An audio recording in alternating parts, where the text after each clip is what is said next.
আসসালামু আলাইকুম। আপনি কি বাচ্চাকে ডিম দেওয়া নিয়ে চিন্তিত? কোন ডিম দিবেন এটি ভেবে ভেবেই বাচ্চাকে ডিম দেওয়া হচ্ছে না? আজকে আমরা জেনে নিব বেশ কিছু প্রশ্নের উত্তর। যেমন ৬ মাস বয়স হলে বাচ্চাকে কোন ডিম দিব?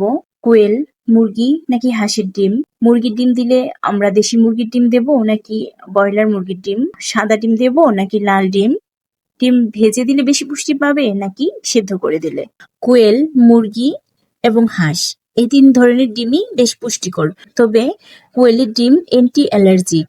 এখানে ভিটামিন এ, বি2, বি12, আয়রন ও জিঙ্ক বেশি পরিমাণে থাকে, যা বাচ্চার ব্রেন ডেভেলপমেন্টে কাজ করে।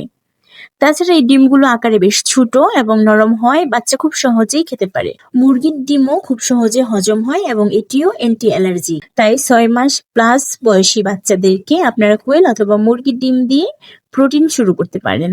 হাঁসের ডিমে ফ্যাটের পরিমাণ বেশি থাকে এবং এটাতে অ্যালার্জিও আছে। তাই ২ বছরের আগে হাঁসের ডিম দেবেন না।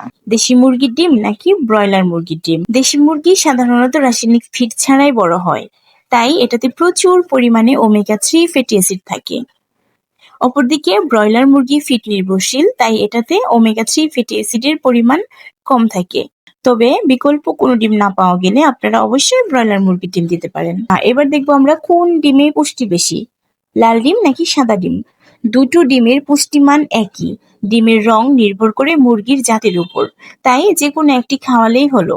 মূলত লাল ডিম এবং সাদা ডিমের পুষ্টিগুণে কোনো মৌলিক পার্থক্য নেই। এছাড়াও বাচ্চাদেরকে আপনারা কবুতরের ডিম এবং টার্কির ডিম দিতে পারেন, তবে এটি অবশ্যই ১.৫ বছর পর থেকে শুরু করতে হবে। এবার দেখব বাচ্চাকে কিভাবে ডিম খাওয়ালে বেশি পুষ্টি পাবে। ভাজা ডিম নাকি সেদ্ধ ডিম? সিদ্ধ ডিমে পুষ্টিগুণ অক্ষত থাকে, এখানে লো ফ্যাট থাকে এবং সহজেই হজম হয়।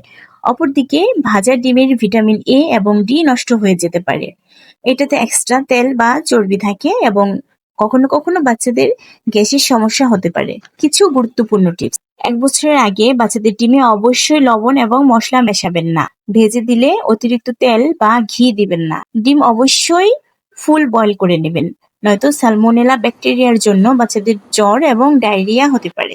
৬ মাস প্লাস বয়সী বাচ্চাদেরকে যদি ডিম দিতে চান তাহলে পরপর ৩ দিন দিবেন। দিয়ে দেখবেন বাচ্চার কোনো অ্যালার্জিক রিয়াকশন হয় কিনা অথবা পেটের সমস্যা হয় কিনা।